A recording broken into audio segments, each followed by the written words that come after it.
Alors, depuis les dimanches passés, nous avons commencé à développer un thème que nous connaissons tous, esprit d'orphelin. On s'est posé beaucoup de questions pour savoir ce qu'est un orphelin, c'est quoi être un orphelin. On a parlé aussi le caractéristique, c'est quoi un esprit d'orphelin et comment se manifeste l'esprit d'orphelin. On a dit que un orphelin, c'est un enfant dont les parents ou l'un des deux sont décédés. Et on a dit, c'est quoi être orphelin? C'est être orphelin signifie d'abord et avant tout être exposé à des risques sociaux, familiaux, matériels et relationnels. C'est que quand on perd quelqu'un, on perd un parent, automatiquement nous voyons les membres de la famille. Je ne sais pas si ça se passe aussi sous d'autres cieux, mais nous connaissons les réalités quand les enfants perdent leurs parents. Comment est-ce que le membre de famille, les amis, les autres se comportent? Automatiquement, l'enfant est en risque, les risques sociaux, familiaux. Il y a certains parents, certains oncles qui n'acceptent pas de prendre leurs neveux ou nièces. Ils deviennent des phaseurs. Nous voyons des enfants à gauche, à droite qui se promènent dans la rue. Ce n'est pas parce que les parents les ont abandonnés. Papa avait tous les jours où papa est parti, on a tout pris et puis on a jeté les enfants à l'extérieur. Risque de perdre aussi les familles. Ils n'ont pas où aller. Ils se retrouvent dans des orphelinats, mais aussi des matériels où les enfants qui, en perdant leur père, ils ont tout perdu. Et aussi, ils perdent des relations parce que la vie qu'ils avaient, ils n'en ont plus. Automatiquement, tous ceux qui venaient vers eux à cause de ce qu'ils avaient ne savent plus s'approcher d'eux parce qu'il n'y a plus intérêt. Mais on avait dit aussi qu'être orphelin, c'est faire face à ce à quoi l'on n'a jamais été préparé. Mais aussi, on avait dit être orphelin, c'est se confronter aux impacts à long terme de cet événement, aux répercussions profondes qu'il aura tout au long de la vie. Et on a défini un esprit d'orphelin, c'est un état d'esprit, c'est une mentalité, c'est une façon de penser. Il y a des gens qui viennent à l'église, mais ils ont cette mentalité d'orphelin, une façon de réfléchir en se sentant beaucoup plus mal aimé. Un esprit orphelin est un état d'esprit et d'émotion caractérisé par des sentiments d'abandon, quelqu'un qui se sent abandonné. Et quand quelqu'un perd un parent, un proche, un tuteur, il se sent déjà abandonné par tous.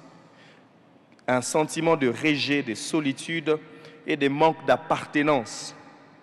Et généralement, les traits qui se manifestent d'un esprit orphelin, c'est la personne fait la victime, il devient persécuteur, mais aussi, il souffre aussi du syndrome du sauveur. Nous en parlerons dans d'autres séances, la victime, le persécuteur et les sauveurs. Et la fois passée, on avait parlé d'une des manifestations d'un esprit d'orphelin. On a parlé, il y a l'esprit religieux qui consiste juste à refuser le changement. C'est que c'est difficile qu'il puisse se conformer aux vérités de l'Évangile. Il reste beaucoup plus à ce à quoi il a été exposé. Et il s'oppose à la dynamique du Saint-Esprit. On avait vu quelques caractéristiques d'un esprit religieux que je ne reviendrai pas dessus. Mais un esprit religieux est une contrefaçon, comme je l'ai dit, de l'Esprit de Dieu qui se manifeste de diverses manières qu'on avait vues la fois passée. Alors, aujourd'hui, je reviens encore sur le même texte. Je vais lire Luc chapitre 15, du 11e au 32e verset. Il dit encore, un homme avait 2 fils. Le plus jeune dit à son père, « Mon père, donne-moi la part de bien qui doit me revenir. » Et le père leur partagea son bien. Peu de jours après, le plus jeune fils, ayant tout ramassé, partit pour un pays éloigné où il dissipa son bien en vivant dans la débauche. Lorsqu'il eut tout dépensé, une grande famine survint dans ces pays et il commença à se trouver dans le besoin.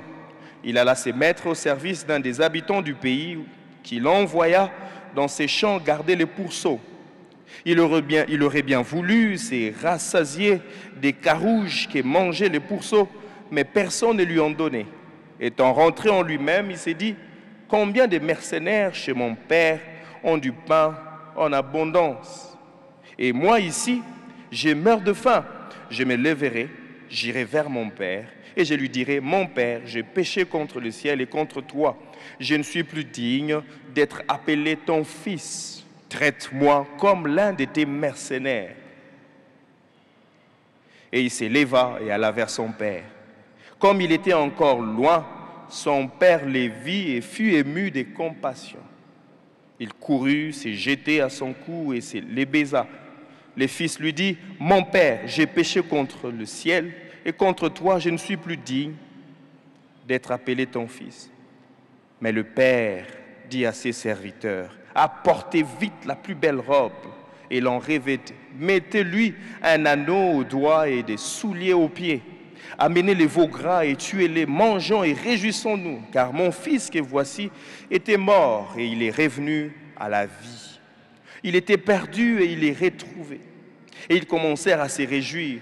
Or, le fils aîné était dans le champ. Lorsqu'il revint et approcha de la maison, il entendit la musique et les danses. Il appela un des serviteurs et lui demanda ce que c'était. Ce serviteur lui dit, « Ton frère est de retour, et parce qu'il l'a retrouvé en bonne santé, ton père a tué les veaux gras. » Il s'est mis en colère et ne voulut pas entrer. Son père sortit et le pria d'entrer. Mais il répondit à son père, « Voici, il y a tant d'années que je te sers sans avoir jamais transgressé tes ordres, et jamais tu ne m'as donné un chevreau pour que je me réjouisse avec mes amis. Et quand ton fils est arrivé, c'est lui qui a mangé ton bien avec des prostituées, c'est pour lui que tu as tué les veaux gras. » « Mon enfant, lui dit le père, tu es toujours avec moi et tout ce que j'ai est à toi. Mais il fallait bien s'égayer et se réjouir parce que ton frère que voici était mort et qu'il est revenu à la vie, parce qu'il était perdu et qu'il est retrouvé. » L'histoire s'est finie, se termine là. On ne sait pas, est-ce que le frère était entré dans la maison, il est resté.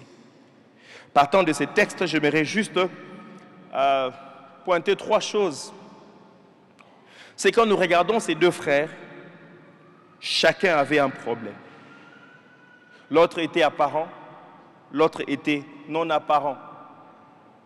C'est qu'il y a eu, ça a attendu des années. On ne sait pas combien de temps le frère, le petit frère, quand il est parti, combien de temps ça a pris. Mais tous les temps que ça a pris, son grand frère était resté à la maison. Et c'est le jour qu'il est rentré qu'on a vu que le frère avait un problème beaucoup plus sérieux que son petit frère. La deuxième chose, c'est qu'il est possible que nous puissions tous être dans la maison de Dieu, mais que chacun de nous ait des problèmes qui se manifestent. L'autre, pour l'un, ça se manifeste maintenant. Pour l'autre, ça attendra des circonstances, des événements qui vont se manifester pour que la rage, la haine, la méchanceté qu'il y a dans ton cœur puisse se manifester. C'est après, des années plus tard, des jours, des mois, qu'on a constaté que le frère, quoi qu'il était dans la maison de son père, avait un problème non apparent. La deuxième des choses, quand nous regardons ce texte, c'est que l'aîné, son cas était pire que le petit frère. Dans la maison de son père, mais son cœur n'était pas en communion avec son père. Il n'y avait pas une relation. Vous savez, la relation que nous avons avec Dieu, c'est la relation père-fils. Mais lui, il définissait sa relation avec son père sur base de ce qu'il faisait pour lui.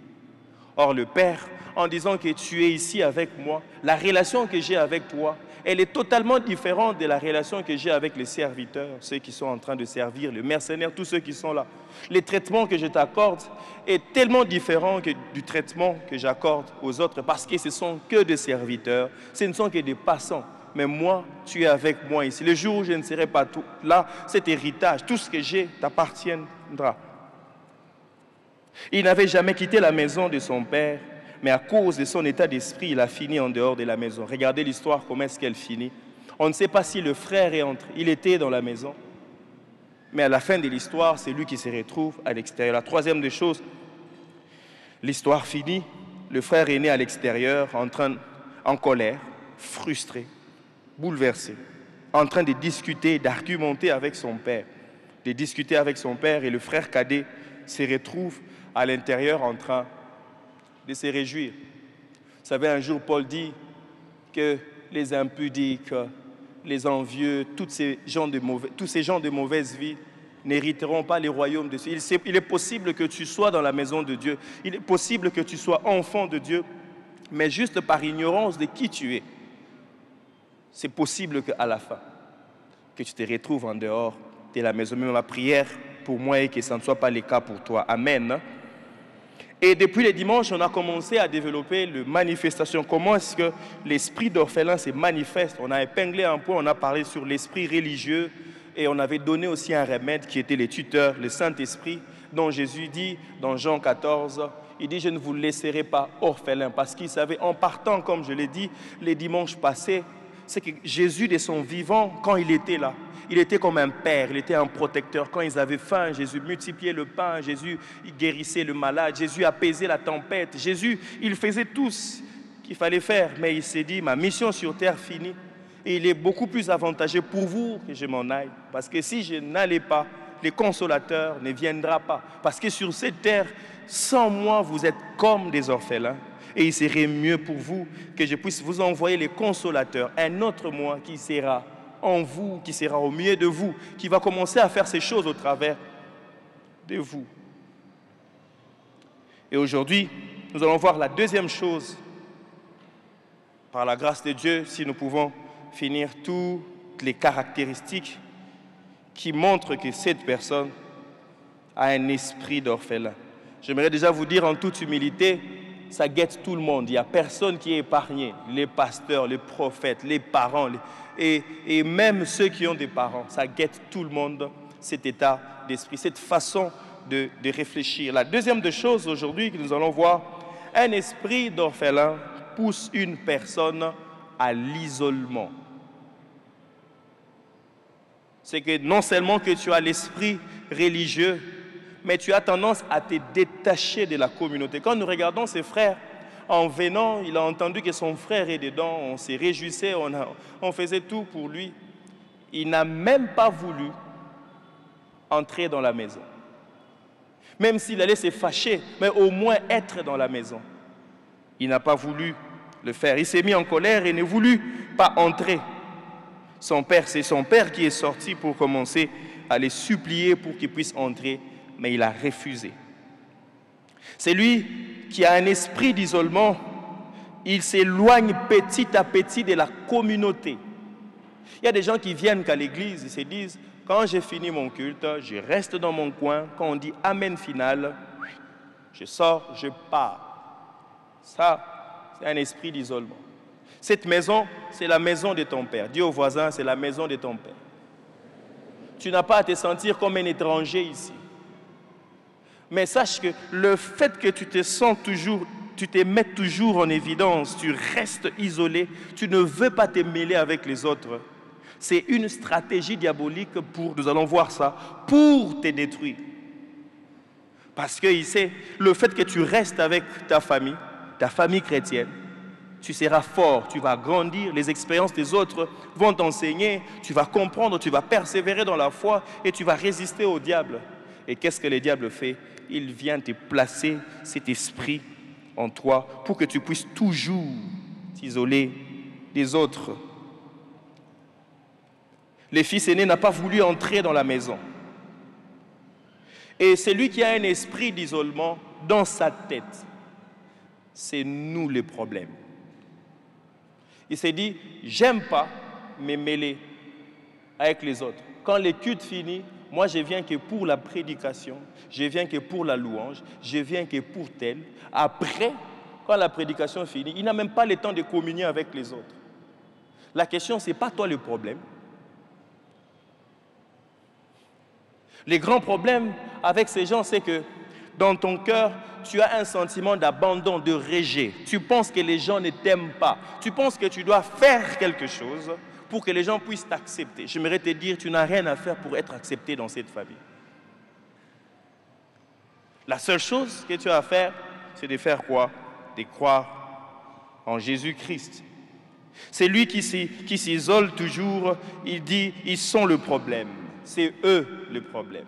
C'est eux, il m'a mal parlé, on m'a donné la mauvaise place. Je suis venu, j'ai demandé qu'on puisse me mettre de l'autre côté, on m'a mal répondu, j'ai salué, on ne m'a pas salué. Comme on n'a pas fait ça, je ne ferai plus jamais ça.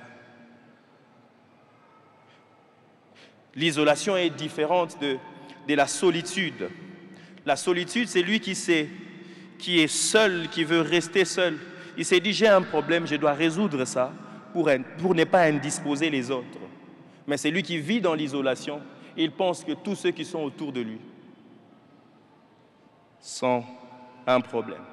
On raconte l'histoire d'un homme qui avait violé un enfant. Et quand il a violé, la culpabilité l'a tellement revêtu, il s'est mis à fuir. Et quand il fouillait, tellement qu'il courait vite, les gens ont commencé à les regarder. Plus on les regardait, ils se disaient, et c'est qu'ils savent ce que je viens de faire. Il continue à courir, il a couru jusqu'à ce qu'il est tombé dans l'eau, il est mort. Pourquoi? Parce que tu penses que ce que tu as fait, automatiquement, on doit te rejeter. Non, dans la maison de Dieu, on ne rejette personne. Alléluia. Deuxième chose, ou la troisième chose, l'esprit orphelin véhicule un sentiment de droit, d'injustice, d'exigence et de contrôle. C'est qu'il a un sentiment en se disant que j'ai des droits. Et quand ces droits ne sont pas respectés, je ne sais pas vivre avec. C'est que pour que je puisse faire ceci, vous devez faire 1, 2, 3 pour que je reste avec vous. Regardez ce que le fils aîné dit. Il dit, je t'ai toujours servi. Qui t'a dit que parce que tu as toujours servi, que tu as les droits. N'oublie pas, c'est vrai dans la maison de ton père, tu as des droits, mais tu as aussi des devoirs. Tu as les devoirs de nous aimer. Tu as les devoirs de rester avec nous. Ce n'est pas toujours intéressant, ça fait... Moi, je connais des gens dans cette église qui ont 7 ans. Ça, c'est la 8e année. Quand tu lui poses la question, tu connais tel, je ne connais pas, tu connais tel, je ne connais pas. Vous savez, des fois, ça se remarque, des fois, juste à la façon dont on dit saluer les voisins.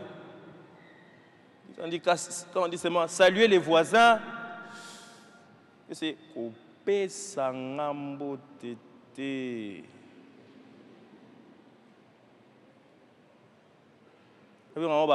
Unsociable people.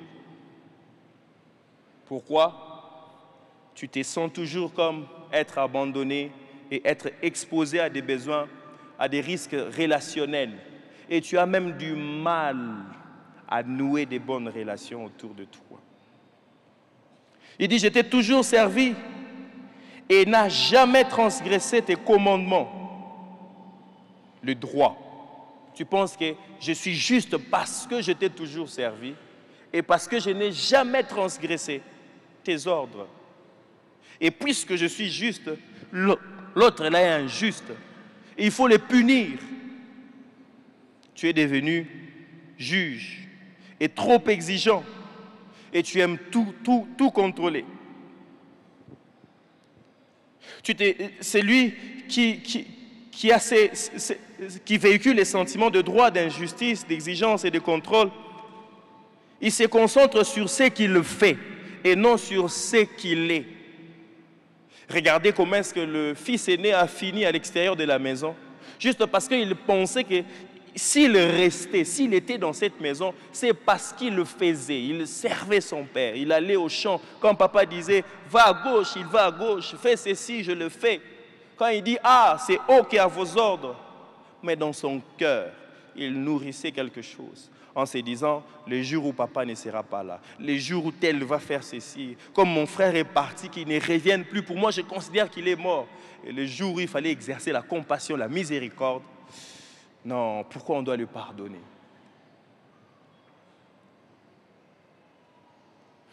Autre chose, l'esprit orphelin est jaloux lorsque les autres sont promus. L'esprit orphelin est comment? Jaloux lorsque les autres sont promus. C'est quoi la jalousie?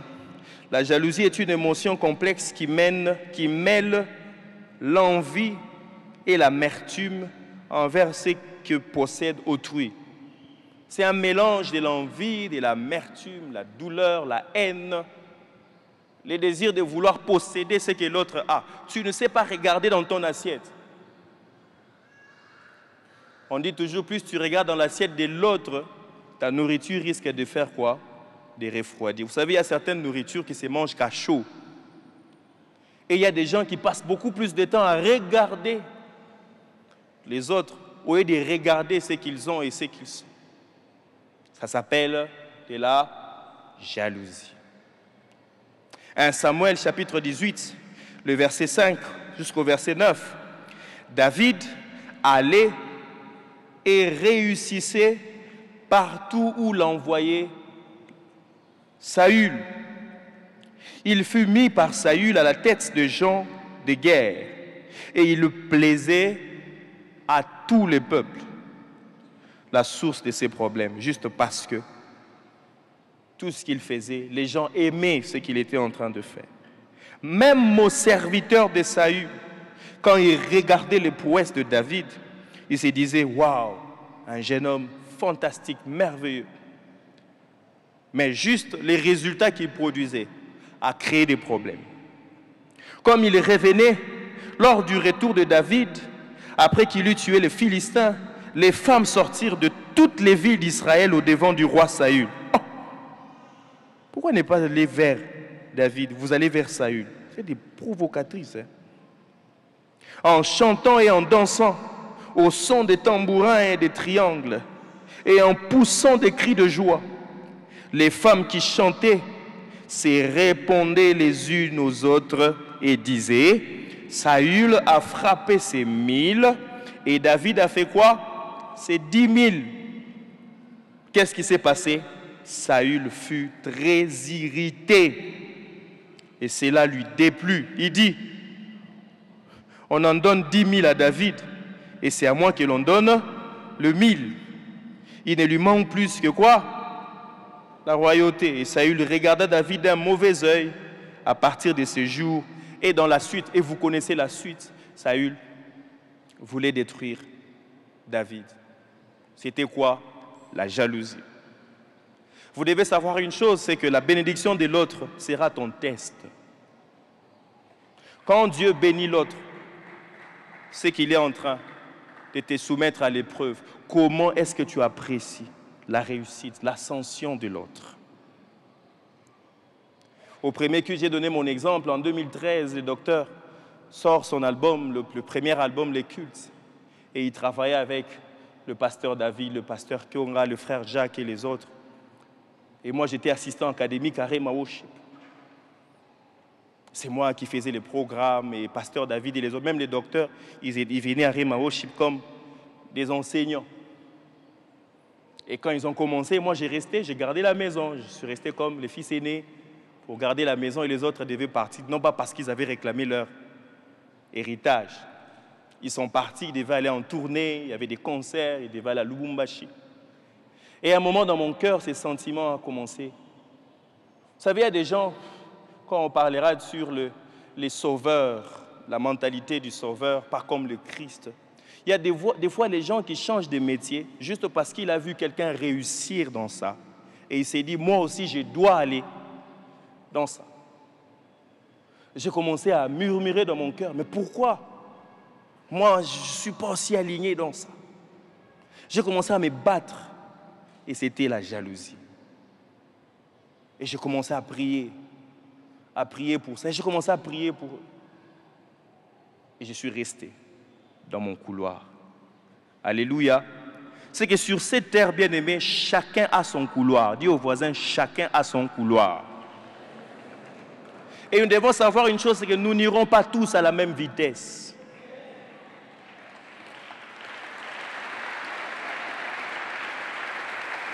Et sur ces couloirs-là, puisque tu es seul, que tu ailles lentement, que tu ailles vite, que tu t'arrêtes, ça reste ton couloir. Tu n'as pas à aller dans le couloir de l'autre. Le grand danger, c'est que quand tu prends le couloir de l'autre, tu changes de mission et la provision reste dans l'autre couloir. Et tu risques de souffrir pendant des années et des années. J'aurais bien pu dire que bon, moi aussi je vais devenir musicien. Je suis resté dans ce que j'étais censé faire. Et ils sont restés aussi dans ce qu'ils sont censés faire. Et aujourd'hui, chacun est dans son couloir. Ceux qui sont en train de servir le Seigneur, de l'autre côté, nous sommes aussi en train de servir le Seigneur. Pourquoi? Parce que j'ai apprécié ce que j'étais et je suis resté dans ma mission. Et je prie ce matin, si tu veux tuer la jalousie, reste dans ce que le Seigneur attend de toi. Alléluia. Et aujourd'hui, chacun sert dans sa grâce. Et quand nous servons, n'est-ce pas, nous sommes bénis par le ministère de Pasteur David. N'est-ce pas, vous êtes bénis par le ministère de Pasteur Kionga. N'est-ce pas, chacun quand il sert dans sa grâce, nous sommes tous bénis. Juste parce que chacun est resté dans son couloir et dans sa particularité. Alléluia. Dis au voisin, reste dans ton couloir. C'est là où se trouve ta provision. Tu risques de ralentir ta destinée juste parce que tu penses que tu dois faire comme l'autre pour réussir rapidement.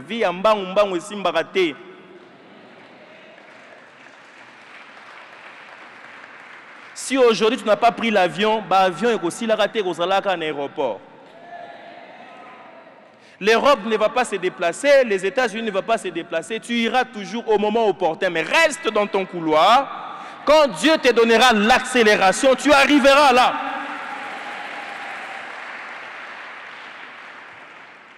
La bénédiction de l'autre sera ton test. Quand l'autre est béni, quand l'autre est visité, comment est-ce que tu te sens? Quand c'est ta petite soeur qui s'est mariée, comment est-ce que tu te sens? Nenya bali avanga. Et comment ma wapi? Que yo faut bal avant yé. Quand l'autre finit les études avant toi, il étudie dans des meilleures écoles. Qui t'a dit que pour que tu réussisses, tu dois étudier dans les meilleures écoles? Pour que tu réussisses, tu n'as qu'à avoir Dieu et lui faire confiance et faire confiance à ses projets pour toi. Alléluia. Chaque bénédiction est un test et chaque test est une bénédiction. Quand Dieu te soumet à un test, sache que tu es béni. Quand Dieu fait tarder la promesse que tu es en train d'attendre, tu attends un mariage, tu attends un enfant, tu attends un travail, une promotion. Quand Dieu te fait attendre, sache que tu es déjà béni. C'est que le Seigneur est en train de viser quelque chose de glorieux. J'essaie d'imaginer Joseph ayant reçu les promesses de Dieu. Il se retrouve dans la maison de Potiphar. Après la maison de Potiphar, il se retrouve en prison. Vous imaginez, il était encore ado, 17 ans, 18 ans, il se retrouve en prison, il se retrouve dans le puits, il se retrouve il était vendu par les Madianites et puis il se retrouve en Égypte, on les vend. Et demain après demain, j'essaie d'imaginer Potiphar,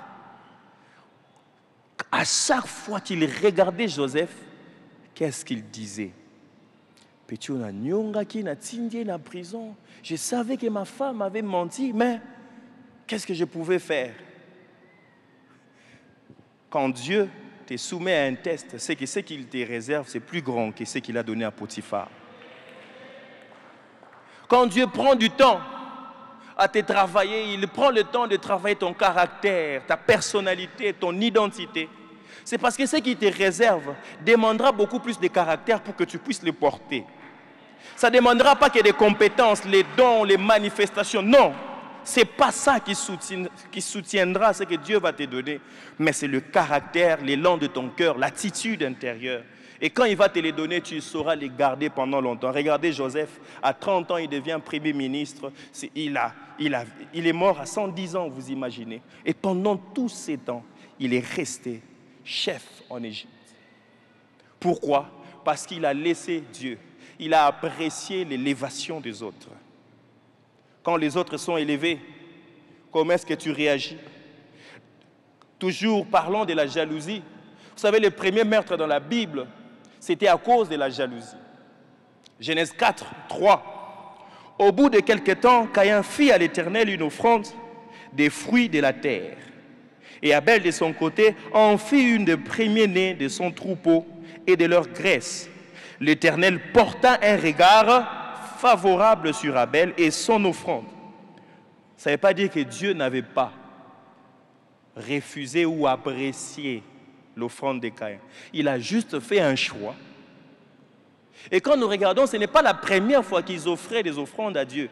Ça faisait partie de leurs habitudes parce qu'ils ont vu les parents le faire et eux aussi ils ont commencé à le faire. Il est possible que Dieu, un jour quand ils offraient, il a apprécié aussi l'offrande de Caïn, il n'a pas apprécié l'offrande d'Abel. C'est quand Dieu fait un choix d'élever quelqu'un, ça ne doit pas te déranger parce qu'aujourd'hui, la Bible dit quoi? Il fait grâce à qui il veut, comme il entend. Ce n'est pas parce que tu as prié aujourd'hui, tu as jeûné, tu étais sincère dans ta prière que Dieu doit le faire maintenant. Il est possible que l'autre prie maintenant, il y a un tout à coup, et que toi tu pries maintenant, tu attends après 10 jours. Mais Dieu, il nous visite chacun selon son tour. Et je prie que ça soit aussi ton tour. Mais il ne porta pas un regard favorable sur Caïn et sur son offrande. Caïn fut très irrité et son visage fut abattu. Et l'Éternel dit à Caïn, pourquoi es-tu irrité? Pourquoi ton visage est-il abattu? Certainement, si tu agis bien, tu relèveras ton visage. Et si tu agis mal, le péché se couche à la porte. Combien de gens ont laissé le péché se coucher devant leur porte à cause de l'irritation, la jalousie?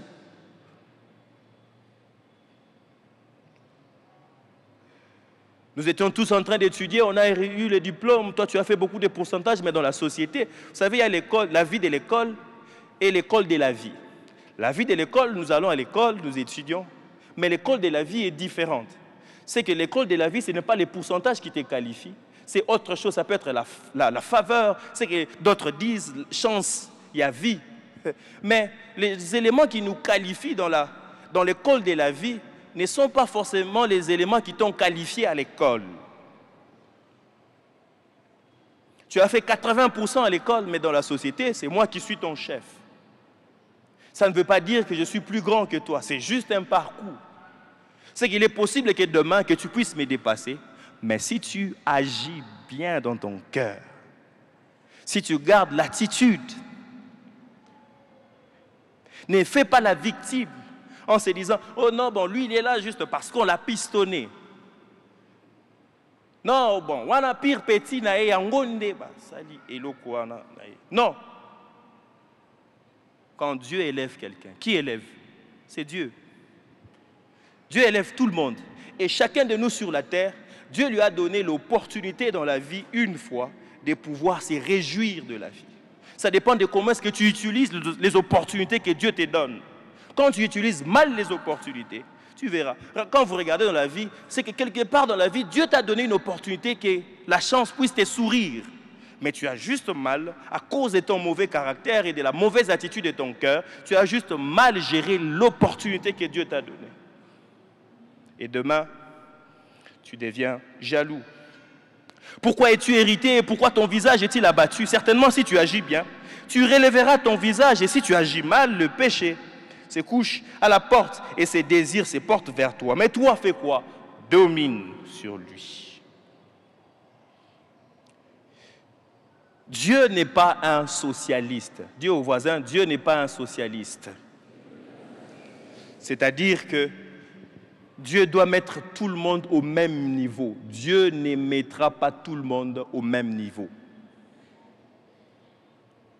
On ne va pas tous réussir au même moment. Alléluia.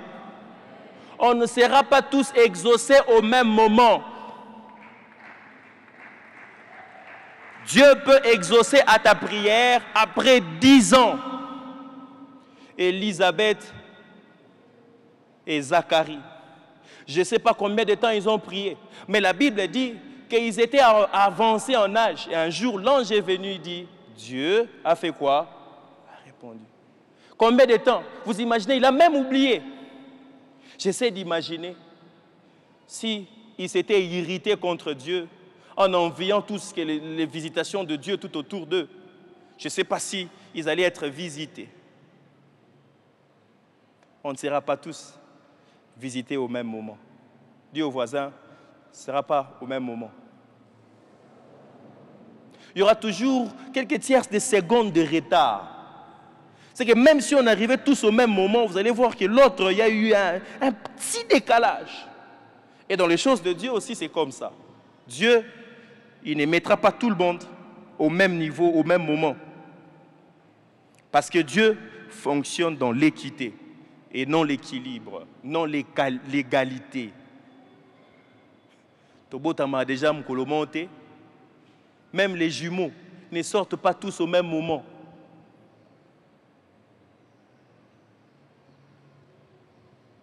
C'est qu'il y a toujours quelqu'un qui viendra en premier. Même dans une famille.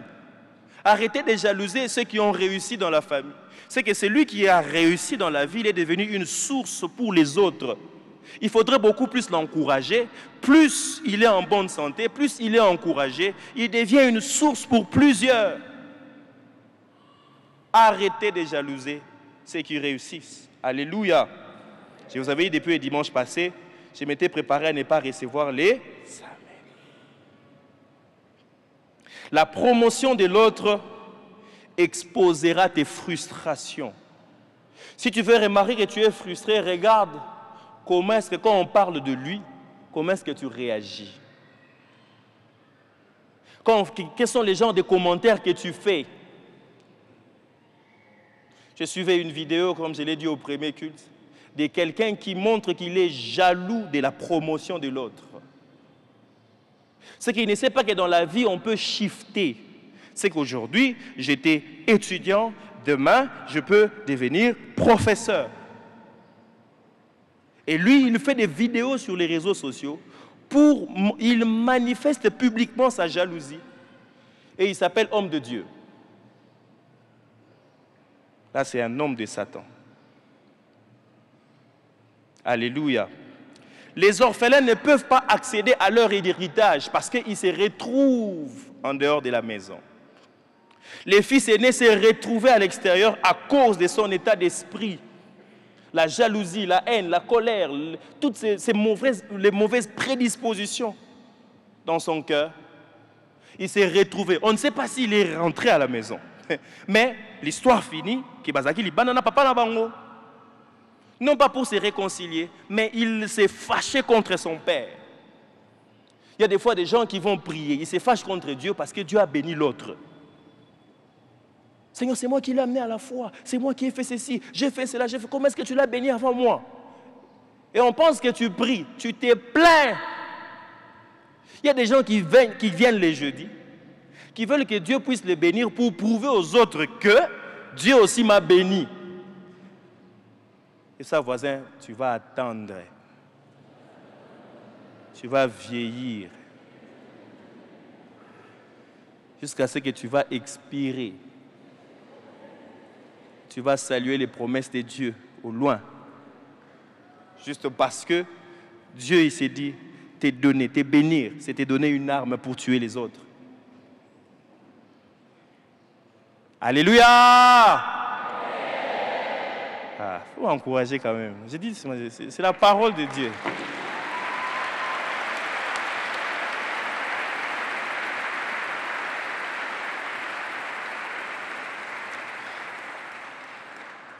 Je me rappelle quand on a commencé ici avec le pasteur Blansky.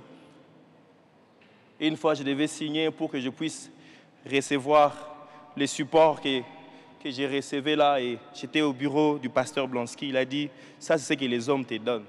Demande à Dieu de te donner ce qui est à toi. Peut-être il oublie ça. Et je suis sorti avec ça. J'ai dit, bon, c'est ce que les hommes me donnent, ça ne suffit pas.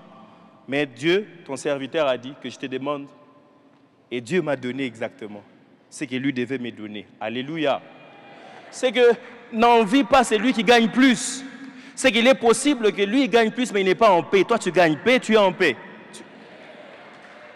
Il est possible que dans ce qu'il gagne, il a beaucoup plus de dettes. Mais toi, tu gagnes peu, tu n'as pas de dettes, tu vis en paix, tu es peinard.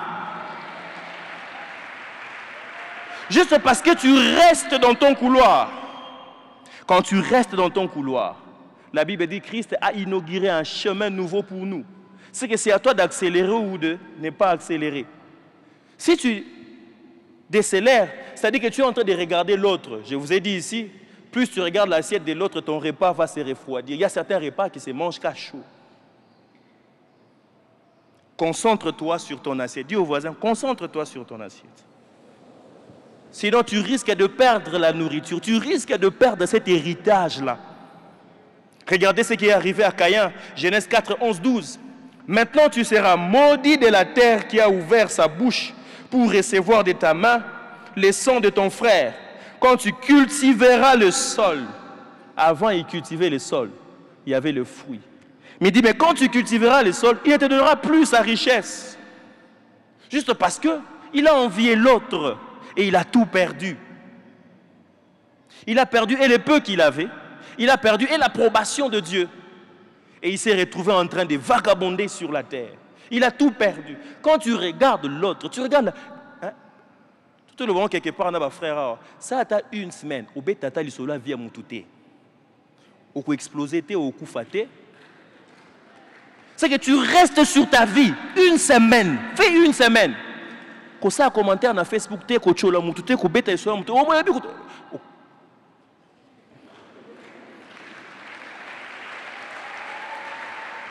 vas voir que tu n'auras plus de problèmes de tension, tu n'auras plus de problèmes de cœur. C'est parce que tu as un mauvais cœur, ça commence même à affecter ton cœur physique. Et quand on prie, ça ne change pas, juste parce que tu as un mauvais état de cœur. Alléluia! Vous m'encouragez.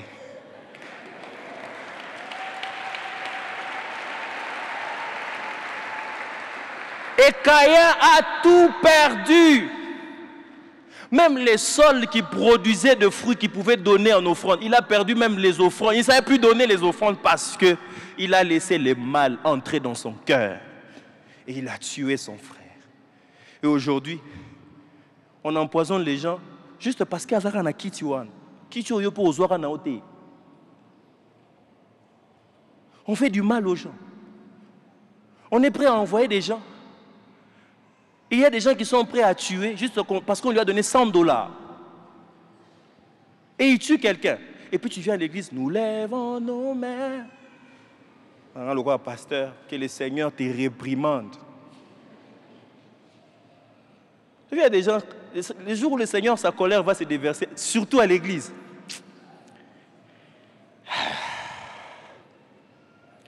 Comment vaincre l'esprit d'orphelin?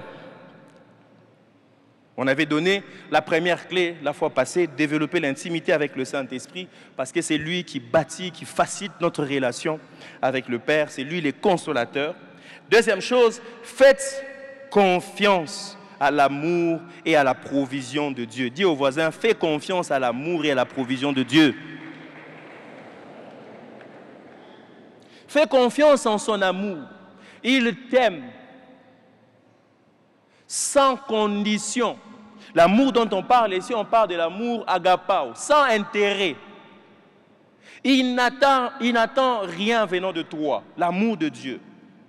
La Bible dit, à peine mourrait-on pour quelqu'un de bien, mais Christ, alors qu'on était encore pécheurs, il est mort pour nous. Pourquoi? Parce qu'il nous aime, il nous a aimés. Dieu, il a tant aimé les mondes. Vous imaginez Dieu? Il est patient avec le méchant.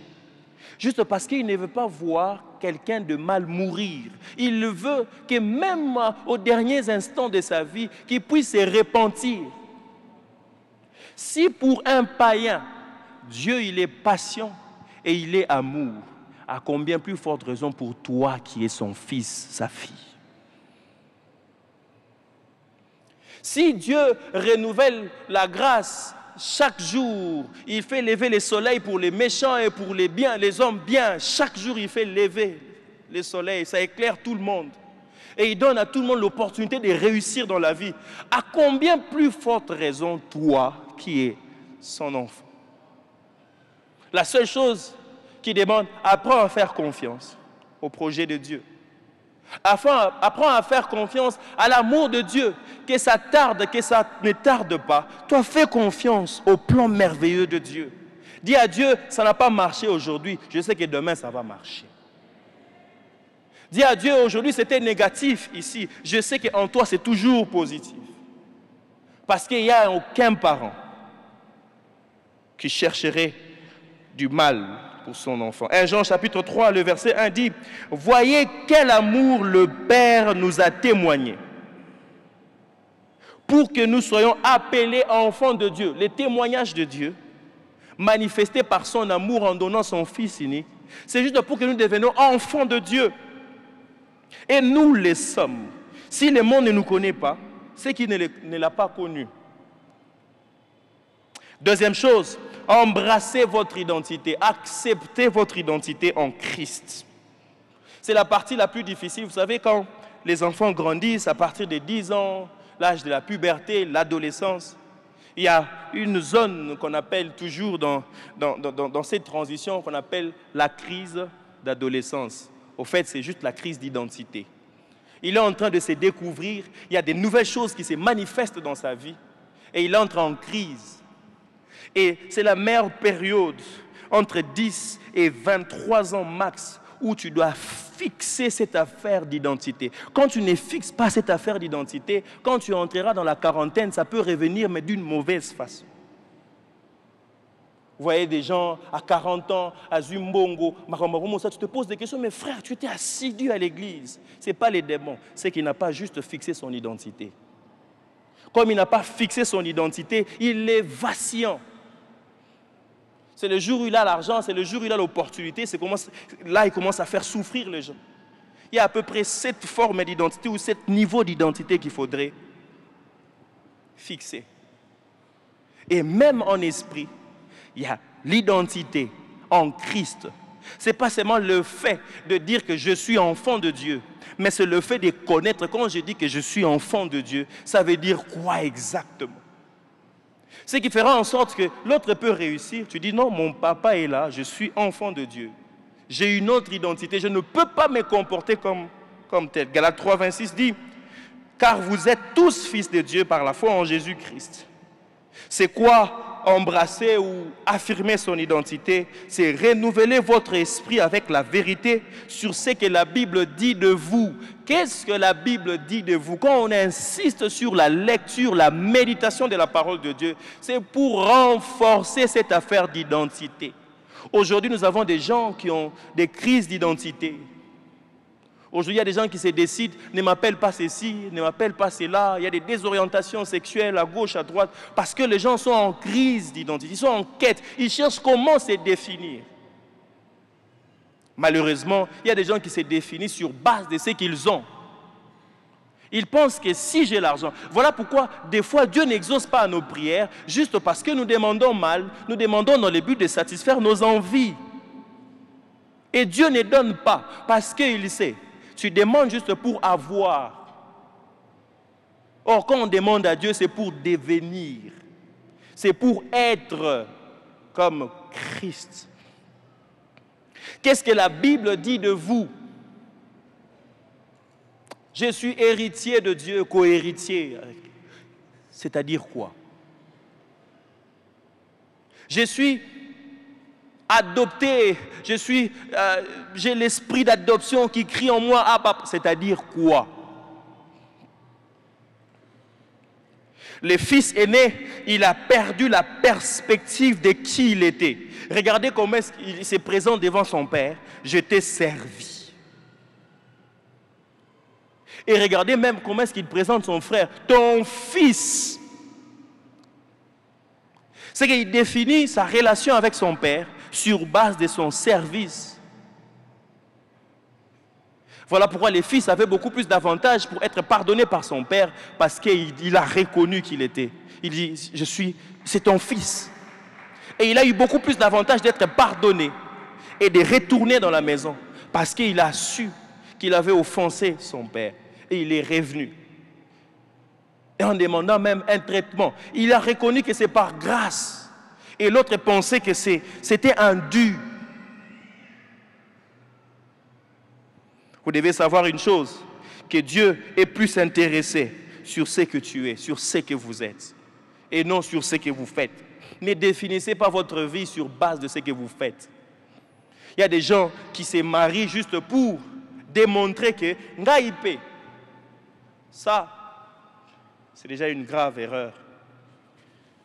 Vous êtes créés à l'image de Dieu. C'est quand Dieu réfléchissait pour vous créer. Il a pris son empreinte, il l'a mis en vous. Cette empreinte ne vous quittera jamais, mais c'est à vous de valoriser cette empreinte-là. Alléluia. Autre chose, pour vaincre l'esprit d'orphelin, pardonnez à ceux qui vous ont offensés, ceux qui vous ont blessés. Vous savez, dans une même maison, on a du mal à pardonner les uns les autres. On a du mal. Il y a même des gens qui servent même dans un même ministère, mais les Canarapena, comme on a 2 couloirs, il y a des entrées ici. Quand tu les vois là-bas, tu changes. Tu entres ici. Juste parce que tu ne veux pas le voir. Mais nous sommes dans une même maison. Et après, on va se présenter devant Dieu pour prier. Et à la prière, c'est quoi? Au tali voisin, vous voyez des fois pourquoi vous ne saluez pas les gens. Regardez, c'est la sœur là qui m'avait dit non. Quand on dit saluer les uns les autres, ah ben non, mais tu restes son frère, tu restes sa sœur. Alléluia. Est-ce qu'il y a raison de dire que non, Asa est immature? Surtout les sœurs qui disent non, le frère à l'église, ils sont immatures, ils ne savent pas. Ce n'est pas toi le problème. Oh, ma sœur, oh, pasteur, on a eu fiancé. Les frères église, un frère Mombo, Yakuna. Tu te poses des questions. Qu'est-ce qui s'est passé? Non, les frères de l'église sont immatures, ils ne savent pas comment aborder les sœurs. Mais comment tu as moi job de description, mon boué? Voici comment il faut m'aborder, cher frère. Tu as moi statut, et puis c'est moi formule. Toi, tu veux qu'ils puissent deviner. Hein, sœur? Facilitez quand même les frères la tâche. À ça d'après. Célibataire, c'est Bella, pasteur Blansky. Le frère est déjà prêt, mais quand il te regarde, il se pose des questions dans trop intello, trop spirituel. Toi, tu sens le péché à 100 mètres. Et puis tu vas te retrouver avec un païen. Après, tu viens un pasteur. Yo, vraiment. On va faire quoi? Après demain, 2 mois, au commissariat à boxe. Mais le frère là qui craignait le Seigneur là, tu ne l'as pas facilité la tâche.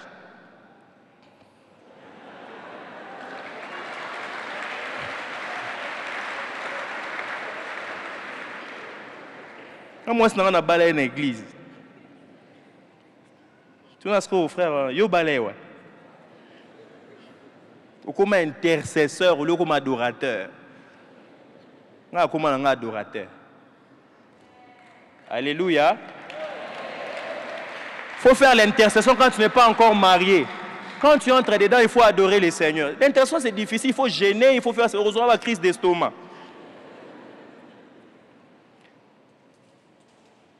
Alors, balancez-moi ce texte. Colossiens 3, verset 13.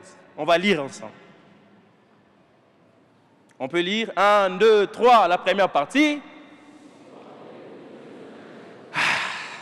Zéla. Partie à patient. Faites quoi? Supportez-vous les uns les autres. Dis au voisin, supporte-moi. Je suis dans la maison de Dieu, je suis dans les garages de Dieu. Il y a encore des trucs que Dieu est en train de travailler en moi. Ce que je te demande, c'est de me supporter. Je suis ton frère. Si toi tu as grandi dans une maison, on était ponctuel, on respectait l'engagement. Je suis venu ici pour que Christ puisse me changer, me transformer. Si je n'arrive pas, je ne suis pas compatible avec toi, la Bible te demande de me faire quoi? Toi, tu n'arrives pas à me supporter. Je suis votre frère. Y a-t-il quelqu'un dans cette église, quand tu regardes son visage, il t'énerve? Hein? Non, quand pointer, non, mais ton boulot, il y a un pasteur dans l'église, il y a un kanda. Hein? Frères, je sais que les sœurs ont beaucoup de frères qui les énervent, je sais. Mais t'inquiète, l'opposition va se transformer. Hein, frère, ça va changer. Mais vraiment, je suis très sérieux. Y a-t-il, quand tu viens ici, ça peut être moi, hein, quand tu me regardes, à chaque fois que tu me regardes, ça t'énerve. Je t'énerve vraiment. Hein? Ça peut être moi. Si c'est moi, lève la main.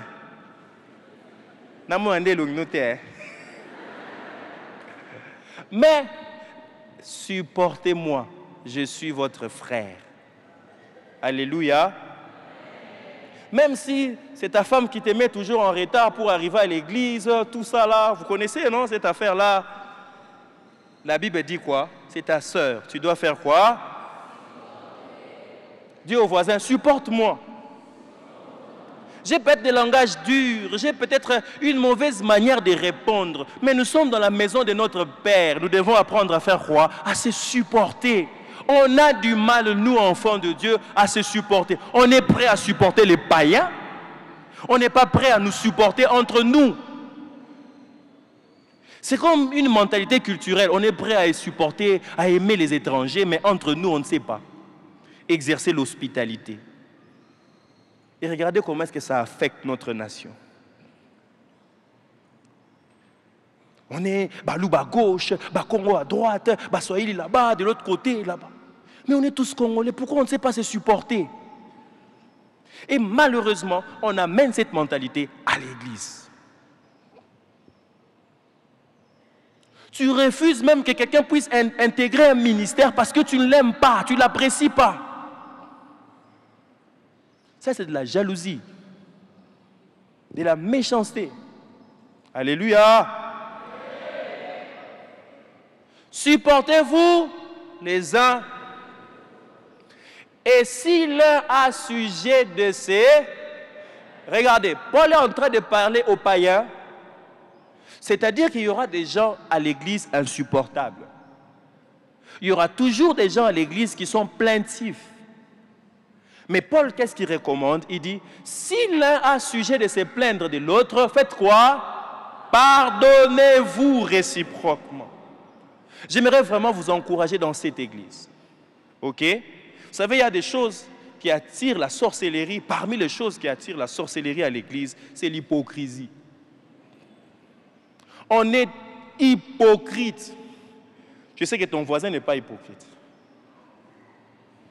On ne sait pas se dire des vérités avec amour. C'est que tu ne sais même pas prendre le temps de prier pour moi. Quand on dit supportez-vous, c'est aussi dans la prière. La patience, la persévérance, de croire que je peux changer. Mais toi directement, si était mal répondu, tu es sur ton statut, tu es sur Facebook, tu es là-bas au coin, au parking, avec des frères. J'étais là, les frères là, la façon dont ils m'ont regardé, vraiment, moi là, c'est fini, je ne viendrai plus, je ne vais plus aller les saluer. Ça, c'est être dans les camps des plaintifs. Ce sont des orphelins qui réagissent comme ça. Ils font toujours la victime. Tu penses que tu es toujours victime et que les autres sont le problème. Toi, tu es parfait. Pardonnez-vous réciproquement. Je vous encouragerai, après les cultes, si tu as un problème avec un frère dans cette église, va le voir. Alléluia. Tu as un problème.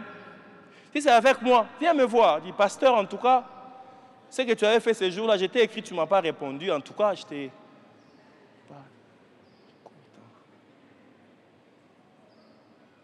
Et qu'on se pardonne réciproquement. Regardez ce que la Bible dit dans Psaume 133. Il dit quoi? Il est doux et agréable pour des frères de faire quoi? Quand on parle de demeurer, ce n'est pas seulement le fait de rester comme ça ensemble, mais de se mettre d'accord, d'être dans l'unité. Parce qu'il y a une conséquence. Il dit, c'est là où Dieu fait quoi? Il déverse. Il y a certaines bénédictions que tu auras dans la vie, juste parce que tu demeures avec moi. Il y a certaines portes qui s'ouvriront dans ta vie, juste parce qu'on est ensemble. D'ailleurs, les prophéties qu'on cherche, ce n'est pas quand tu es dans la chambre, quand tu es seul, c'est quand on est ensemble. C'est là où chacun commence à prophétiser, l'encouragement, l'édification. La guérison que tu cherches, même les mariages que tu cherches, ce ne sera pas quand tu seras dans l'isolement. C'est parce que tu seras avec les autres. Parce qu'il y a une bénédiction qui est attachée. Et le diable sait qu'il y a une bénédiction qui est attachée au fait que nous sommes ensemble. Qu'est-ce qu'il va chercher? Il va créer la division. Et Dieu dit, il est doux et agréable pour des frères de demeurer, de rester unis, d'avoir le même sentiment qui était en Christ, d'avoir être d'accord sur les choses. Parce que quand on est ensemble, il y a une bénédiction que Dieu déverse. C'est que Dieu est déjà prêt à déverser sa bénédiction. Il attend juste que cet esprit d'unité, même en famille, que ça règne. Si toi et moi nous demeurons ensemble, nous allons dépeupler le royaume des ténèbres à grande vitesse. Parce qu'il y a une bénédiction, il y a une onction, il y a une puissance que Dieu est prêt à déverser ensemble. Et le diable, connaissant cela, il ne veut pas. Pardonnez-vous réciproquement, de même que Christ vous a pardonné. Pardonnez-vous aussi. As-tu quelqu'un dans cette église que tu aimerais pardonner? Va le voir. Alléluia. Est-ce que tu prends l'engagement d'aller le voir? Ça peut être ton responsable, ça peut être un frère, ça peut être surtout un protocole. On a toujours des plaintes. Oh, protocole a répondu à ma bé. Il n'est pas à moutou. Je vois tant que les bombes passent, c'est compliqué.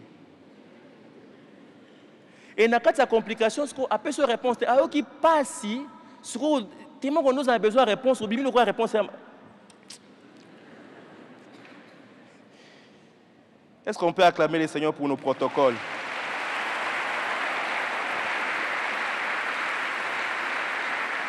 Il faut beaucoup de respect pour eux. Une fois, on a fait les protocoles. Après, j'avais mal au mollet, j'avais mal au dos. Vous imaginez 2 heures debout.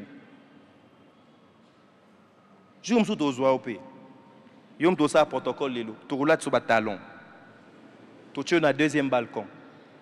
Au sentir pression. Dis au voisin, supporte-moi. Je suis ton frère. Nous allons passer toute l'éternité ensemble.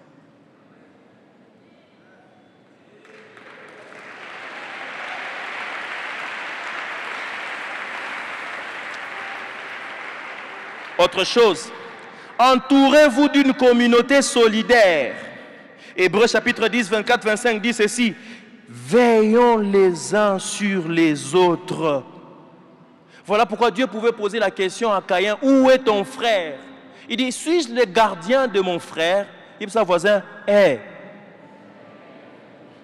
tu ne peux pas me laisser, tu ne peux pas me voir en train d'aller dans le trou là-bas et tu sais, et tu me regardes comme ça. Non, c'est méchant.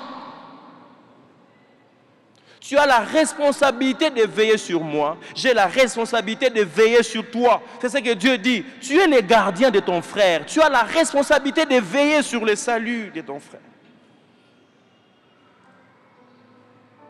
Comment est-ce qu'on veille? Le but de veiller les uns sur les autres, c'est pour nous exciter à la charité et aux bonnes œuvres, l'amour et des bonnes actions.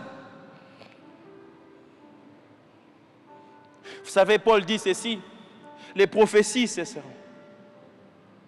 les miracles cesseront, mais ce qui est parfait, ce qui nous amènera jusqu'à l'éternité, l'amour.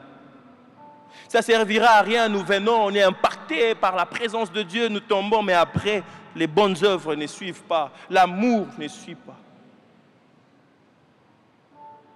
On privilégie les caractères, les bonnes œuvres, l'amour, qui est la manifestation dedans. On est même prêt à ne plus faire ça, si on n'est pas animé par un sentiment d'amour et des bonnes œuvres. Alléluia. N'abandonnez pas notre assemblée, comme c'est la coutume de quelques-uns, mais exhortons-nous réciproquement. Et c'est là d'autant plus que vous voyez s'approcher le jour.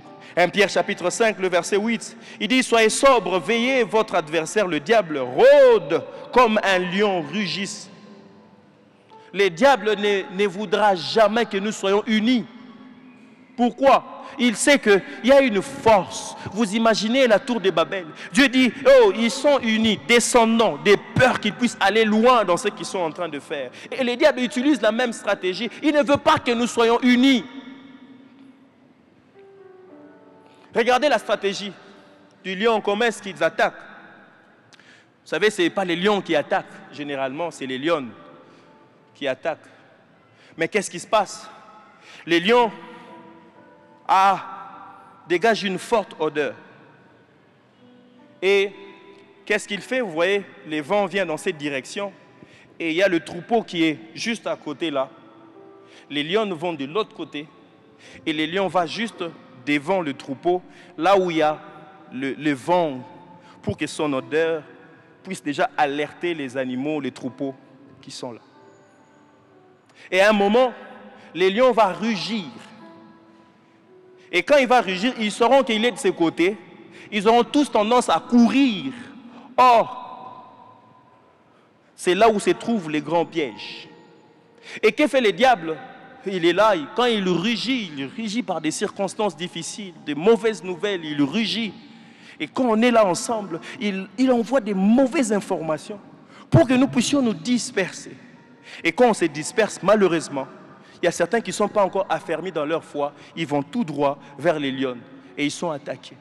Et c'est comme ça que le diable fait. Vous savez, quand on est unis, c'est difficile que le diable puisse nous atteindre parce qu'on est unis. Mais quand on commence à avoir des désaccords au milieu de nous, le diable trouve l'opportunité. Et quand on se disperse, on est facilement la proie du diable. Et la Bible nous encourage à nous entourer d'une communauté solidaire, unie. Et c'est possible que nous puissions être unis dans cette nation. C'est possible que nous puissions être unis à l'église du Congo. C'est possible que nous puissions être unis, mettre toutes ces choses de côté, regarder la cause de l'évangile. Vous savez que Jésus n'a pas laissé des dénominations. Jésus n'a pas laissé les catholiques, il n'a pas laissé toutes ces dénominations que nous connaissons. Jésus a laissé son église. Mais le diable est entré dans l'église pour nous disperser. Et il continue à utiliser la même stratégie pour nous détruire et réduire la puissance de l'église. Regardez l'église de la Pentecôte, une église glorieuse. Mais regardez, c'est comme si le Saint-Esprit a vieilli. Le Saint-Esprit n'a pas vieilli, il est éternel, il est Dieu. Mais sa manifestation à l'église ne fait que diminuer au milieu de nous, juste parce que nous ne sommes pas unis. Regarde ton voisin, regarde-le très bien. Regarde-le très bien. Est-ce que tu peux sourire quand tu les regardes? Dis-lui que je suis ton frère. Restons unis. Est-ce que pendant quelques instants, tu peux prier pour ton frère? Je ne sais pas si tu te bats avec quoi? La jalousie, l'orgueil, le manque de pardon? Est-ce que tu te bats avec l'isolement après les cultes? Toi, ça fait 5 ans que tu es dans cette église, tu ne fais rien. Tu penses que c'est eux le problème. Je veux que tu puisses le dire à ton voisin. Tu lui pries pour moi. Parce que je sens qu'il y a un esprit d'isolement. Je me sens toujours abandonné, rejeté, à chaque fois que je viens quelque part. Ça n'affecte pas seulement ta vie chrétienne, mais ça affecte même ta vie relationnelle avec les autres. Ça affecte même ta vie professionnelle. Tu n'arrives pas à avancer. Prie pour lui. Supporter aussi, c'est prier pour quelqu'un. Commence à prier pendant quelques minutes.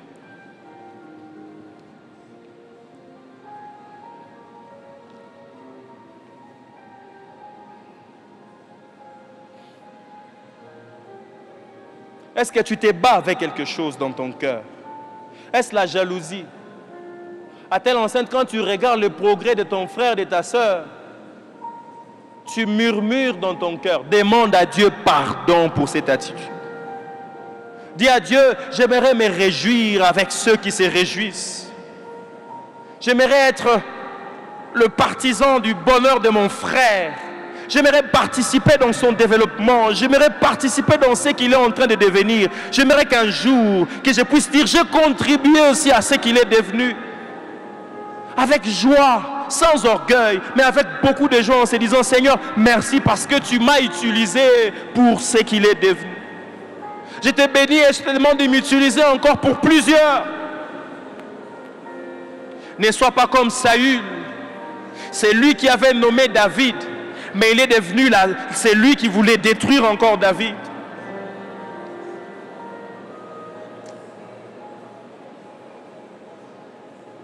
Oh Seigneur. Seigneur, ta force n'est pas limitée, ta puissance n'est pas limitée. C'est ton Église qui réfléchit comme si elle est seule. Or, tu nous as donné ton esprit, afin que nous puissions mener la même vie que toi tu avais sur la terre.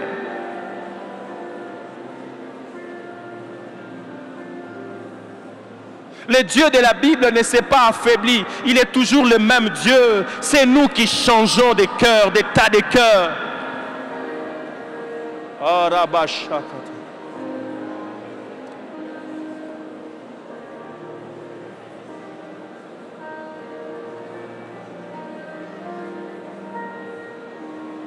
Dieu n'a pas changé. La puissance de Dieu n'a pas diminué. L'amour de Dieu n'a pas diminué. C'est nous qui sommes en train de changer. Parce que nous avons laissé l'ennemi prendre la place dans nos cœurs, dans nos assemblées. Prie pour lui. Prie pour son cœur. Qu'il soit changé, qu'il soit transformé.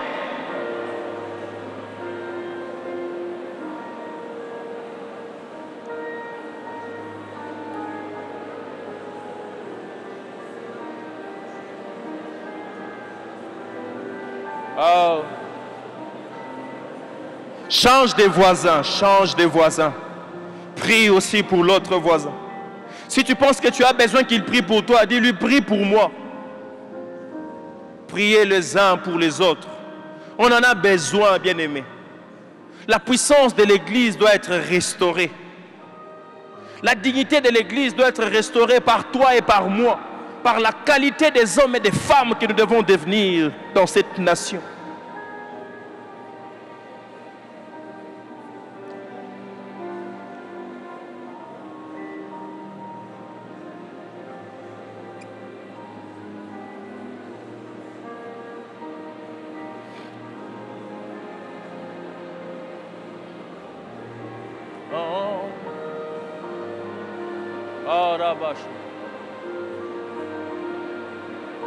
Domine sur ce qui est couché juste devant ta porte. Domine sur la jalousie. Domine sur la haine, la médisance. Un esprit plaintif, tu te plains toujours. Domine sur ça, domine sur ça. Un esprit accusateur, tu es prêt à accuser les autres. Oui, prends tout, Seigneur. Oui, prends tout, Seigneur.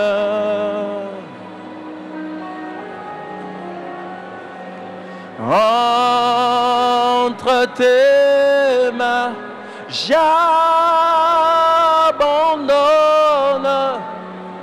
tout avec. Alléluia. Jésus, Jésus, tel que tu es, c'est ce que nous voulons être. Tu étais le Fils de Dieu. Tu étais le sauveur de l'humanité. Tu as pardonné tous ceux qui t'ont persécuté. Même ceux qui sont venus t'arrêter. Même ceux qui t'ont critiqué. Tu étais prêt à te taire, à ne rien dire. Donne-nous aussi, oh Dieu, à avoir cette attitude. Je n'aimerais pas être de ceux-là qui affaiblissent ton Église.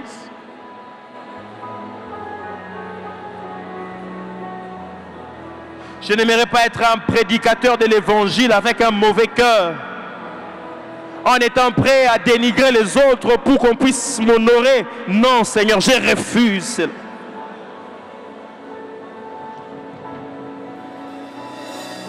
Je n'aimerais pas être celui qui tuera des destinées des autres comme Saül, qui était prêt à détruire la destinée de David à cause de la jalousie.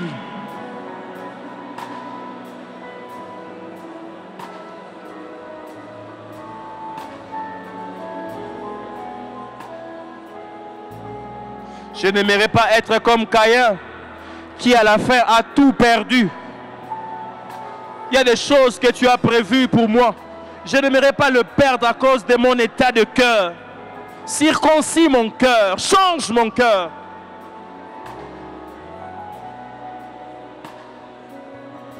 Au nom de Jésus. Oh, merci Seigneur. Aide-moi Seigneur à me réjouir du bonheur de l'autre. Aide-moi Seigneur à me réjouir quand tu visites l'autre avant moi. Aide-moi Seigneur s'il te plaît. Au nom de Jésus.